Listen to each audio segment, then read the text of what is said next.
अमृत निकला तो असुरों को ऐसा हुआ कि भाई अभी हमें भी चाहिए अमृत। अब कैसे इस चीज़ को मैनेज करते। तब यहाँ पे भगवान विष्णु आए, उन्होंने मोहिनी रूप धारण किया और उन्होंने मोहिनी रूप धारण करके वो जो अमृत घट था अपने हाथ में ले लिया और बोला कि मैं अपने हाथों से सबको अमृत पान कराऊंगा, अमृत पिलाऊंगी। अब आपको पता है ये सबको कि फिर विष्णु जी डांस करने लगे उन सबके साथ और जैसे जैसे करके, और प्लानिंग यही थी कि इनको एक नॉर्मल जूस पिला दिया जाएगा और इनको मदिरा पिला दी जाएगी और जो ये अमृत है ये देवताओं को मिलेगा। ऐसा ही हुआ। उस मोहिनी के साथ सबने, सारे असुरों ने डांस किया और सब कुछ किया और सबको मदिरा पिला दी गई।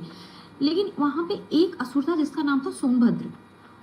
सोनभद्र को ये बात पता चल गई कि असुरों के साथ छल किया जा रहा है, जो ओरिजिनल अमृत है वो सिर्फ देवताओं को मिलेगा, असुरों को अमृत नहीं मिलेगा। तो उसने क्या किया, उसने बिना किसी को बोले, बिना किसी को बताए, उसने देवता का रूप धारण किया, अपना रूप बदला, उसने देवता का रूप धारण किया और वो देवता के रो में जाके बैठ गया जहाँ पे देवताओं को अमृत मिल रहा था। तो जैसे ही उसने वो वहाँ पे बैठा और भगवान विष्णु सभी देवताओं को अमृत पान कराने लगे। लेकिन जैसे ही सोनभद्र को अमृत पान कराना शुरू किया, सूर्य और चंद्रमा इनको पता चल गया कि ये कोई देव नहीं है, ये कोई असुर है, ये कोई और है जो रूप धारण करके आया है।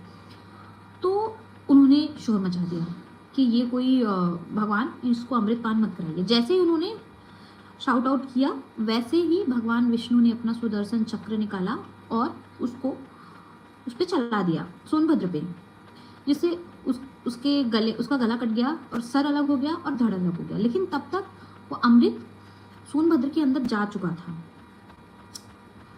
तो उसका शरीर तो अलग अलग हो गया लेकिन वो मरा नहीं। अब जब ये सोनभद्र कटा, सर अलग हुआ और धड़ अलग हुआ, तो जो सर था उसको राहु नाम दिया गया एंड जो धड़ था उसको केतु नाम दिया गया। अब अगर ये नहीं होता तो किसी तरीके की नेगेटिविटी नहीं बचती ग्रहों में। पर देखो ऐसा होता है कि एकदम जीरो नहीं होता, ये सबको पता है, हमने साइंस में भी पढ़ा है कि जीरो नहीं होता, कि एकदम से चीज़ें 100% नहीं होती हैं, कुछ ना कुछ 1% चीज़ें रह जाती हैं। इसलिए वो राहु केतु बन गए और वो हमेशा हमेशा के लिए लोगों की लाइफ से जुड़ गए।